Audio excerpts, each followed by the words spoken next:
Palavra do Senhor para a sua vida nesta noite, em Gálatas, carta do apóstolo Paulo às igrejas na região da Galácia, hoje região da Turquia, antiga Ásia Menor, carta aos Gálatas, depois dos Evangelhos, Atos, Romanos, 1 Coríntios, 2 Coríntios, Gálatas. O apóstolo Paulo esteve nessa região, estabeleceu igrejas e depois escreve esta carta para orientá-los devido a ensinos errados que haviam chegado àquelas igrejas, que alteravam o ensino apostólico.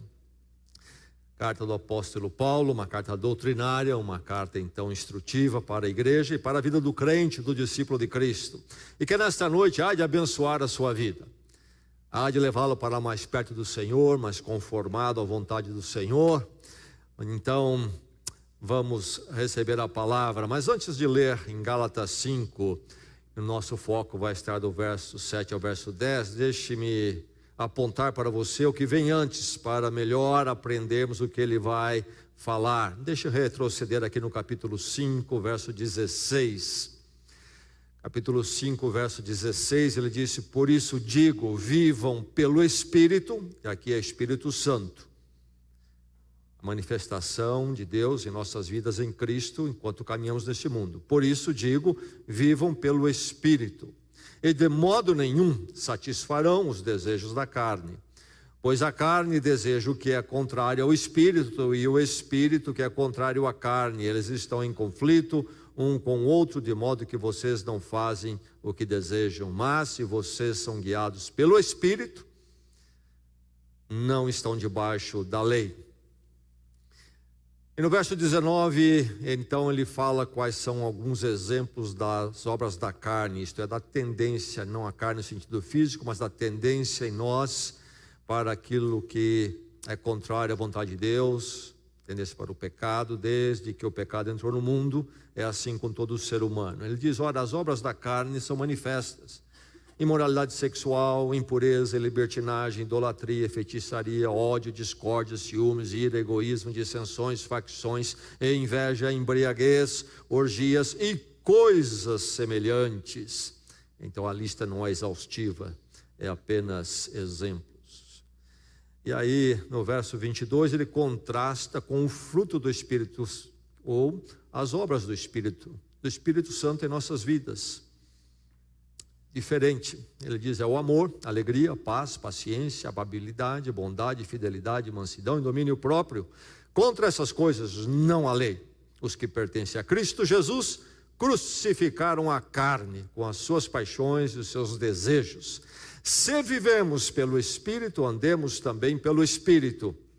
Não sejamos presunçosos, provocando uns aos outros e tendo inveja uns dos outros.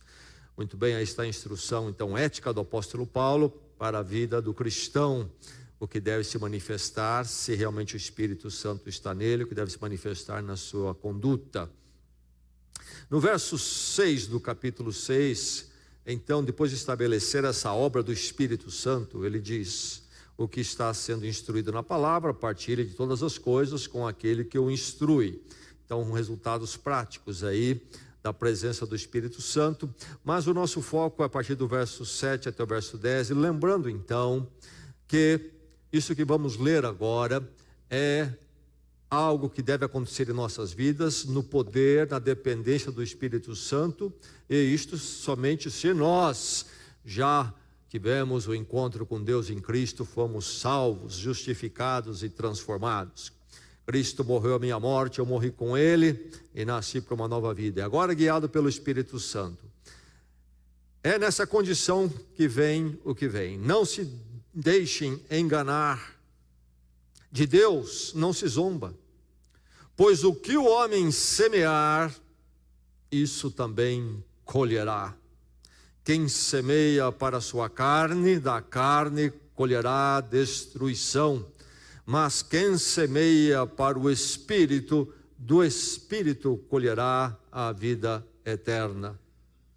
E não nos cansemos de fazer o bem, pois no tempo próprio colheremos, se não desanimarmos. Portanto, enquanto temos oportunidade, façamos o bem a todos, especialmente aos da família da fé. Mais uma vez, versos 9 e 10. E não nos cansemos de fazer o bem, pois no tempo próprio colheremos, se não desanimarmos. Portanto, enquanto temos oportunidade, façamos o bem a todos, especialmente aos da família da fé. Diante desse texto do apóstolo Paulo, é relevante e apropriado recordarmos a famosa colocação do pequeno grande Rui Barbosa, falecido em 1923, discursando no Senado em 1914, em dezembro de 1914. Ele estava muito exaltado, estava zangado. Havia acontecido a morte de marinheiros num navio da Marinha chamado Satélite, e a investigação não caminhava e havia acobertar.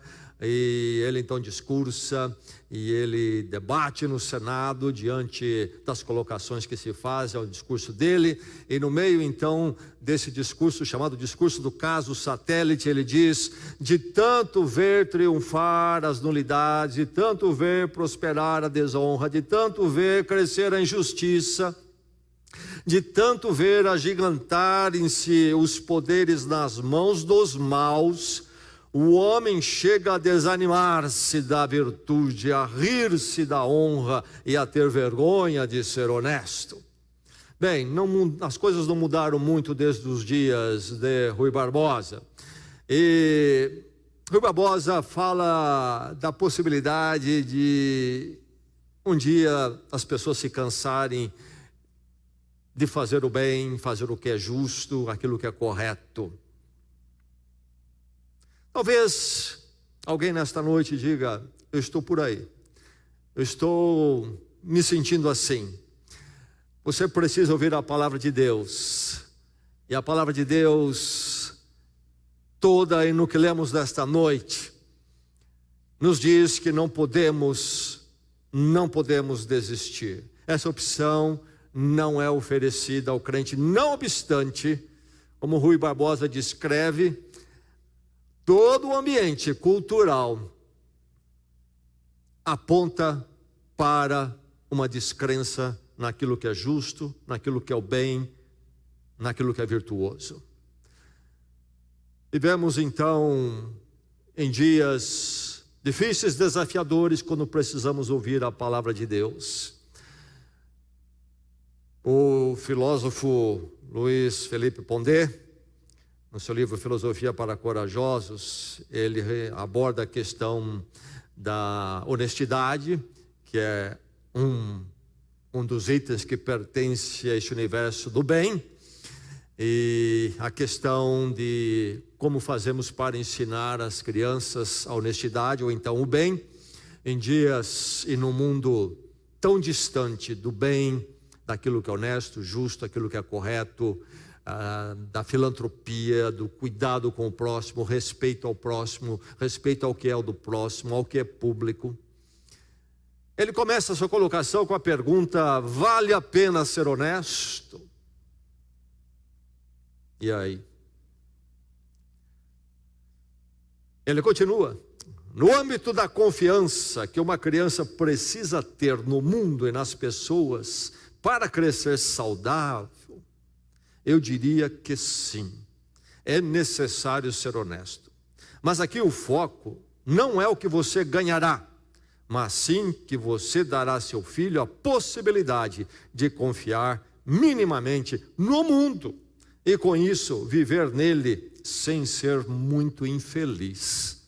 Não diria com certeza que a honestidade vale a pena, mas sem esperança a vida é intragável. Aí está um homem que não é um cristão, parece-me que ele passou por uma conversão, pelo menos em termos de voltar a crer em Deus, mas não necessariamente se tornou um cristão, talvez ainda pesquisando, buscando, tateando.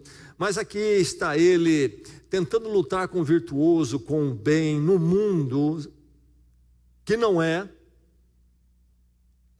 e de uma perspectiva sem Deus, uma perspectiva então sem uma transcendência, sem eternidade, sentindo o peso de que não podemos abandonar o bem, a honestidade e coisas semelhantes, ao mesmo tempo navegando aqui, tentando encontrar algo que justifique.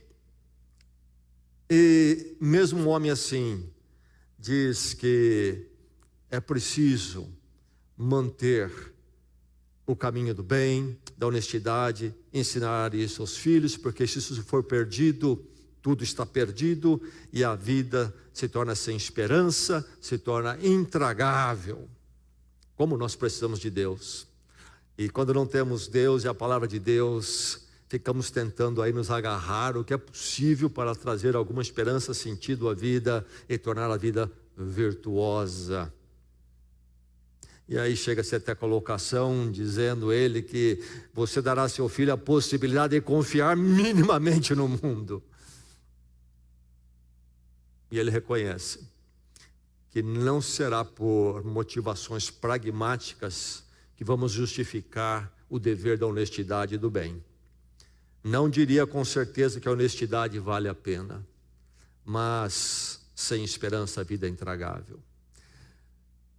A luta do ser humano num mundo mau, maligno, e mundo aqui, vamos entender, humanidade, e se quisermos mais perto, a sociedade, que não é virtuosa.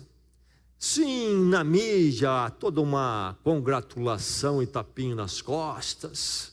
Não cremos nisso. Não cremos nisso. É tolo se crer nisso. Na verdade, o ser humano longe de Deus e de Cristo, a sociedade, tem seus lampejos aqui e ali de alguma virtude. Lembro que eu li tempos atrás, há alguns anos, a notícia de um traficante numa das favelas do Rio de Janeiro que construiu uma creche na favela. Até ele tinha seus lampejos de bem e virtude. Mas e o resto? O resto é terrível. O resto é terrível. E aí encontramos na história pensadores como o famoso Maquiavelli, na sua obra O Príncipe, onde ele procura dar orientações, então ali a realeza, onde ele estava, na região da Itália, onde ele estava, Florença, como conquistar o poder, administrar o poder, etc.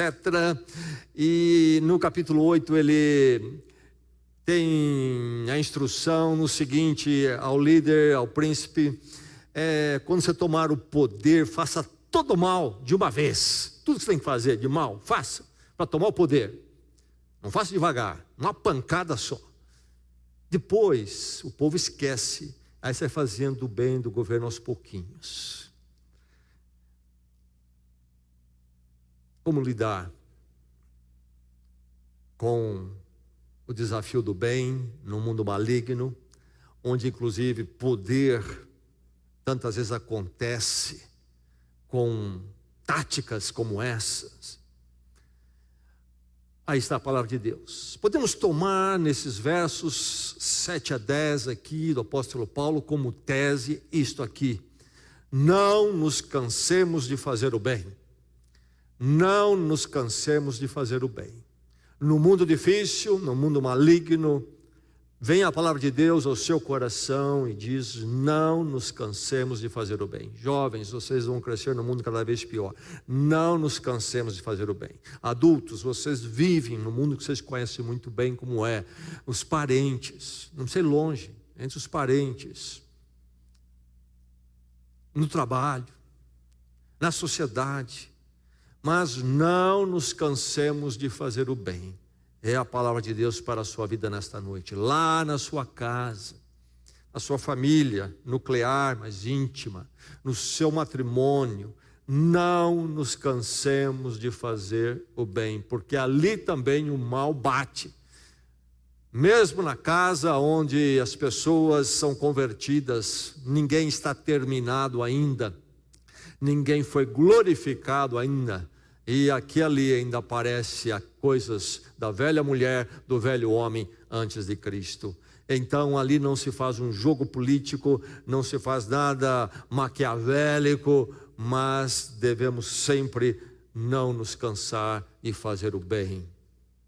Agora, o mundo fala muito em bem, fala em virtude. O problema é que o mundo nas últimas décadas adotou uma visão que é chamada de relativismo quanto à virtude, quanto à ética.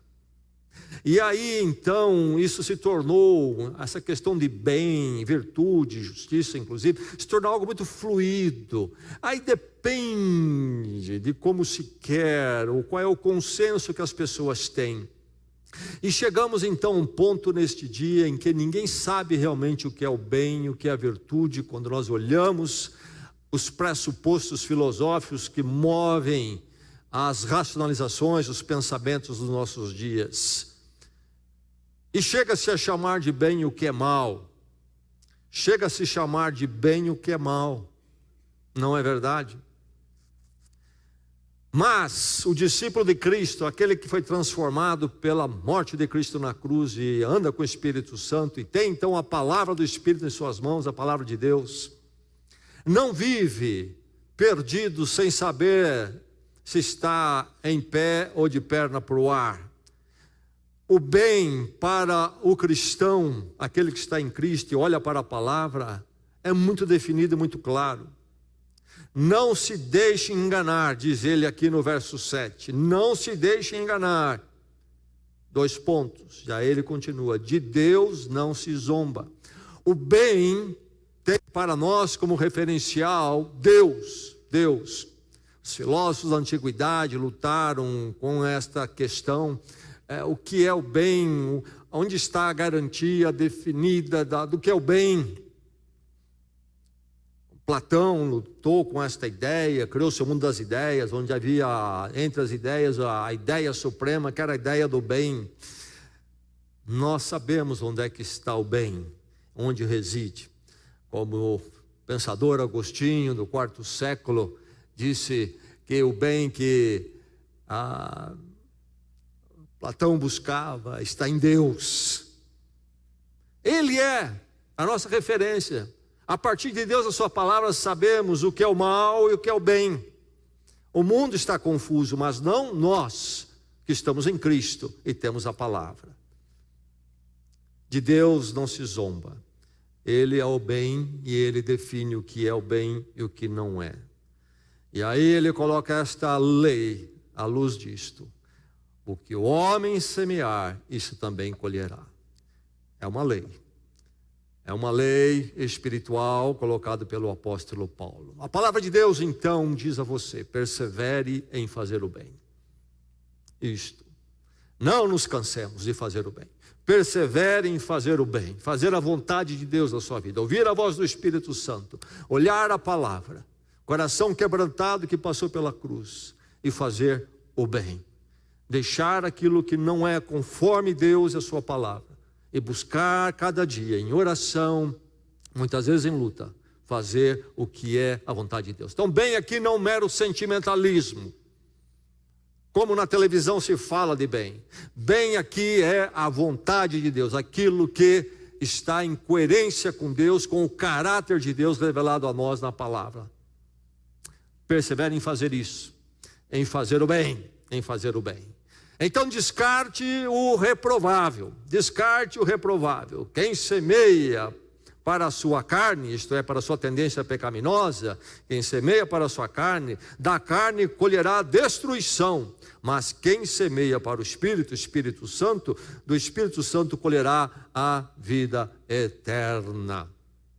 Então, semear aquilo que não é o bem, que é a vontade do pecado em nós, a carne, é caminho de destruição. Isso deve ser reprovável para nós. Vivemos então entre a opção do mal e a do bem, da carne ou do Espírito Santo.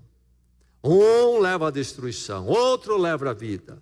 Um leva à destruição, o outro leva à vida. É muito claro. Nós complicamos e as pessoas complicam o horizonte, porque interessa complicar. Porque se ficar claro, tem que lidar com isso, e é dolorido, difícil, e não querem. Ou eu estou semeando para a carne, e então para a destruição, ou eu estou então semeando para o Espírito Santo, e colhendo vida, e vida eterna com Deus. Construção, edificação. Aí está diante de nós, e precisamos então reprovar, recusar o mal, aquilo que apetece, a tendência pecaminosa, a carne em nós. E uma das coisas primeiras que precisa acontecer, qual é? É a questão do nosso egocentrismo. Essa é a nossa luta primeira. É preciso que eu me remeta sempre ao fato de que o meu ego foi crucificado em Cristo. Ele morreu ali a minha morte. Eu morri com ele, o meu ego morreu. Eu não sou mais o centro, não vivo mais para o egocentrismo. Eu não sou, mas meu ego, minha pessoa não é mais o centro das coisas. Deus é o centro. Morri com Cristo e agora nasci para viver para Deus, Ele é o centro e a sua palavra. E então, vivendo para Deus, eu digo não àquilo que é o mal. E a lei então é esta: o homem semear, isso também colherá. É preciso fazer o bem, viver no fruto do Espírito, reprovando aquilo que é contrário à palavra de Deus. Descarte o reprovável, persevere em fazer o bem, enfrente o abatimento. Não cansemos, é a palavra do apóstolo Paulo, imperativo com o negativo, não cansemos. Por que ele fala isso? Por que ele coloca esse imperativo aqui, negativo? Não cansemos. Porque nós temos a tendência de cansar. Rui Barbosa já estava cansado. Todo mundo está fazendo assim. Só eu estou cansado. Dia e noite na mídia eu escuto, estou cansado. Parece que não há resultados. Enfrente o abatimento na força do Senhor, nada de esmorecer. Renovado com o Senhor na força do Espírito Santo cada dia, no mundo terrível e maligno, na escola, na universidade, no trabalho, na família. Não esmoreça, ouça a palavra, não cansemos, não cansemos. Persevere em fazer o bem. Então rejeite o passo ainda mais avançado, rejeite a desistência. Ele coloca que nós vamos colher, se não desanimarmos. Quem desertar, quem abandonar, não vai colher. É preciso rejeitar a resistência. Chega aquela hora que você diz: eu desisto. Eu sou um desertor, eu abandono. Dou as costas para Deus, Cristo, igreja, palavra, e vou viver como o mundo está vivendo. Que dia triste seria esse, que tragédia, que tragédia. Quem desiste não chega à vitória, a vitória final prometida aqui, vida com Deus para sempre. Rejeite a desistência quando ela bater a porta. Persevere então em fazer o bem, meu irmão, minha irmã. Atente às oportunidades. Enquanto temos oportunidade, diz ele. O que ele está falando? Ficarmos atentos às oportunidades, isto é, elas não são constantes. Oportunidades para agirmos em nome do Senhor, fazendo algo significativo. Precisamos ficar atentos quando elas surgem. E muitas vezes elas surgem, e por nós não estarmos atentos, nós inclusive praticamos o contrário. Talvez numa hora difícil, onde eu deveria contra-atacar o mal com o bem, eu contra-ataco com o mal também. Perdi a oportunidade, uma hora que seria impactante, porque eu viria na contramão do mal, e eu entro pelo mesmo caminho do mal. Mas não somente assim, também momentos quando eu posso manifestar a graça de Deus, a bondade de Deus na minha vida. Oportunidade, a palavra aqui é aquela que certamente muitos aqui já me ouviram falar, a palavra kairos, que é o tempo oportuno, a hora onde é possível se fazer.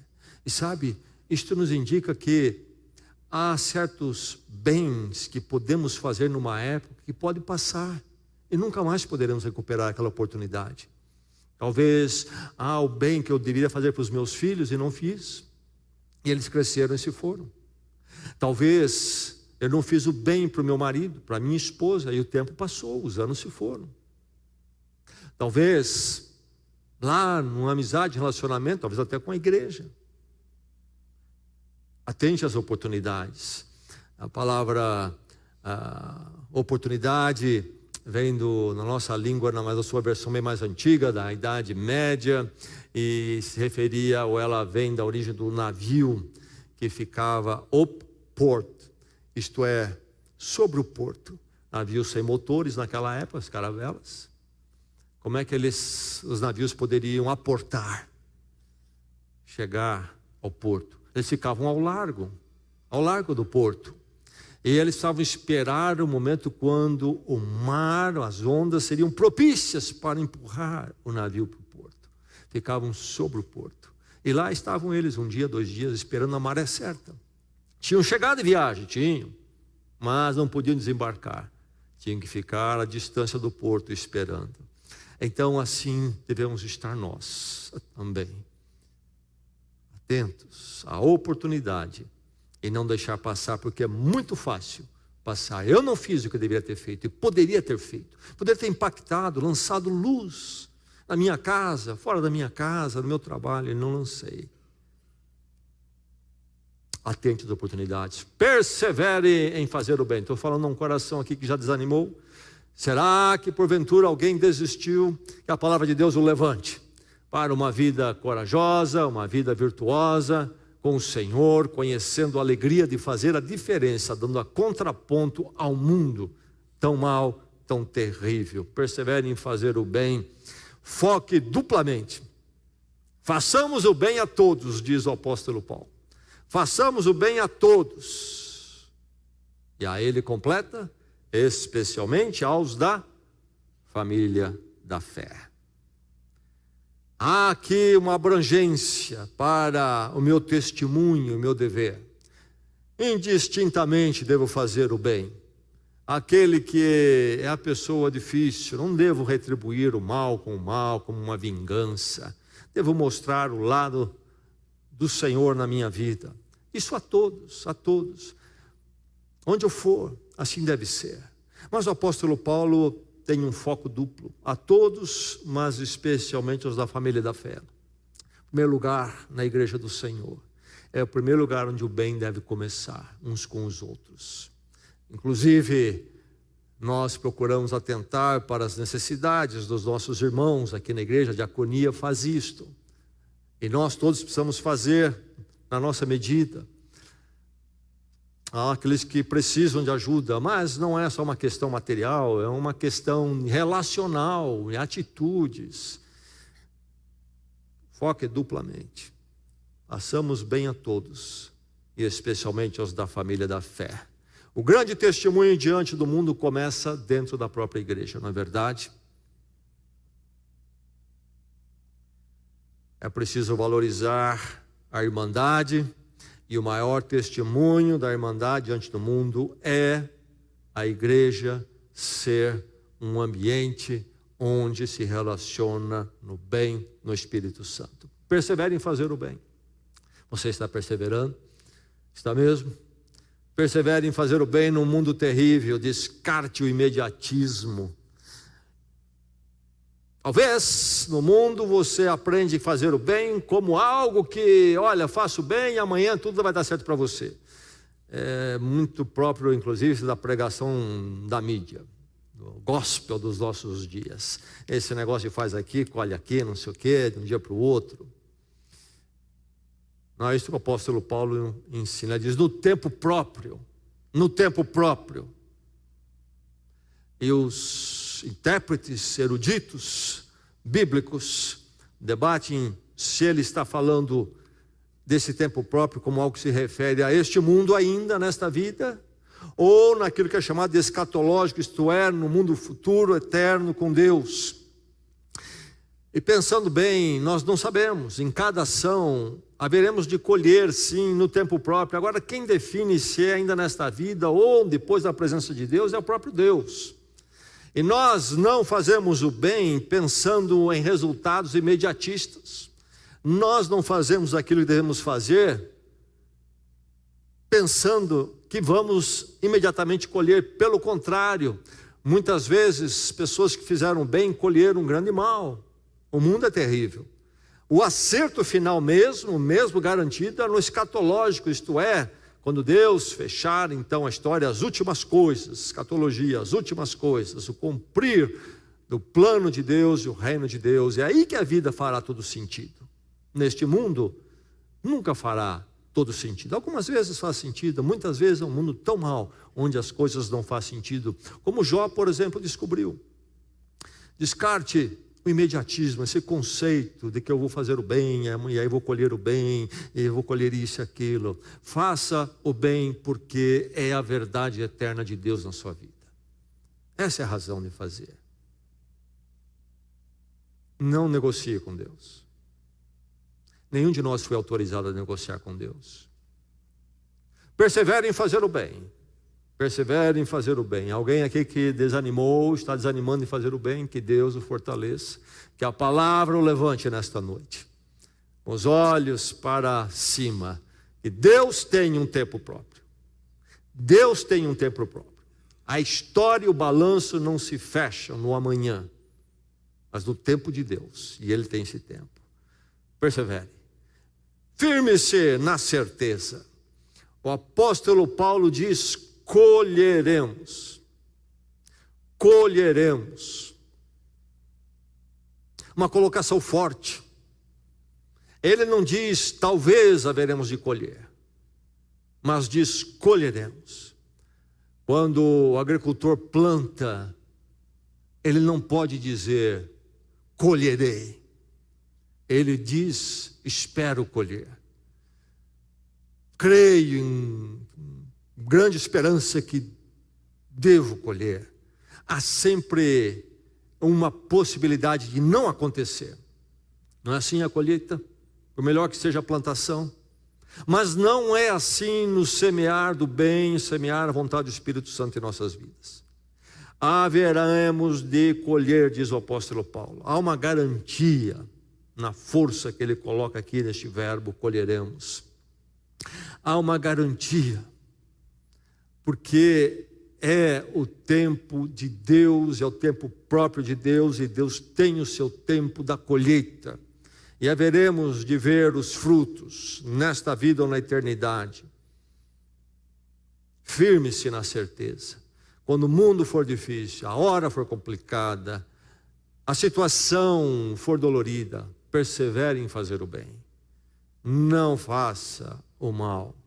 Persevere em ouvir a voz do Espírito Santo. Ó Deus, o que o Senhor quer de mim? Você está vendo a situação difícil, desafiadora. Você pergunta a Deus o que o Senhor quer de mim aqui? Qual é o bem que eu devo fazer? Ou você não faça a pergunta? Acerte-se com Deus. Firme-se na certeza. Colheremos. Haveremos de caminhar com Deus. E Deus tem o seu tempo da colheita para nós. E nunca vamos esquecer o verbo colher. A figura do agricultor que ele traz para a nossa vida com Deus neste mundo. A figura do agricultor. Colheita, colheita. O que é colheita?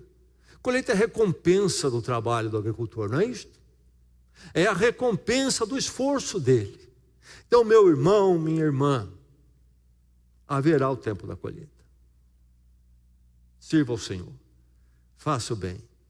Porque é garantido a recompensa das mãos do Senhor. Vale a pena perseverar em fazer o bem. E fazer o mal, vale a pena, bem. Maquiavelli diz de forma pragmática que pode dar certo por um tempo. Mas a palavra de Deus diz que há uma colheita do mal também. E ela é terrível. Ela é terrível. Tanto nesta vida, como na eternidade. Perseverar em fazer o bem, a vontade de Deus, a minha vida, é o melhor. Preciso me firmar nessa certeza. Jesus proferiu o famoso Sermão do Monte, conhecido como Sermão do Monte. Entre o que ele diz ali, depois de dizer que nós somos a luz do mundo, ele diz o quê? Assim brilhe a luz de vocês diante dos homens, para que vejam as suas boas obras e glorifiquem ao Pai de vocês que está nos céus.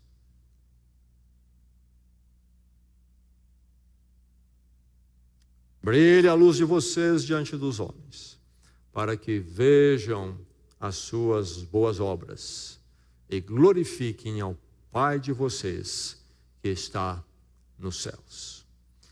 Perseverem em fazer o bem, meu irmão, e Deus há de edificar a sua vida, a sua casa, para ter mais e mais como Ele quer, mais perto dEle, mais da paz e da alegria dEle, não obstante o mundo ser contrário. Alguém desanimando aqui? Alguém desistiu? Não nos cansemos de fazer o bem. Vamos orar.